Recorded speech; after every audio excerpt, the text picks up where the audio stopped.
ngayon na allegedly Ah. yung may isang netizen na Ah. naglabas Ah. ng totoong nangyari, Mhm. kaya hindi makauwi si Ken Chan. Ah. Dahil siyempre natatakot siya na yung palang scammer na partner niya ay lover niya rin.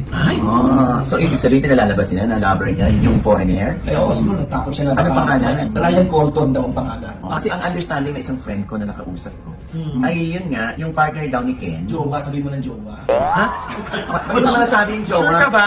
Hula ko nga yun. Yun ang hula. Ay, Pakulo ka. O sige na nga, Madam Oli. Hindi ko okay na po. Si Ken nga, sa totoong buhay daw, partner niya talaga ito. So kuya, bakla si Ken Chan? Walang problema, Brenda, sampalin kita dyan. Pero kuya, Oh. madami akong kaibigan, bakla, tsaka tomboy. Kaya napakasarap nilang kasama. Ay, ang bastos!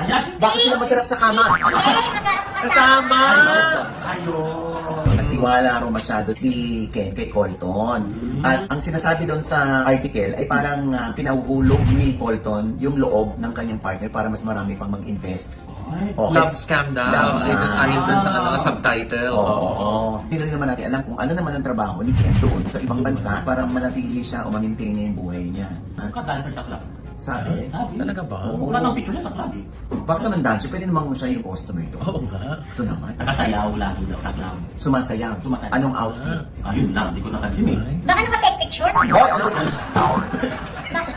Wala ko sinabing ganyan, hindi ko nga nakita eh. Baka naman nga Well, pumaparty-party grabe para nga hindi ma-stress. Siyempre club yun eh. Nagsasayaw ng mga tao. Di Lagi naman, lagi naman picture nila sa gitna sa club. Correct. Oo. Diyos ko, nakakaloka ito. No?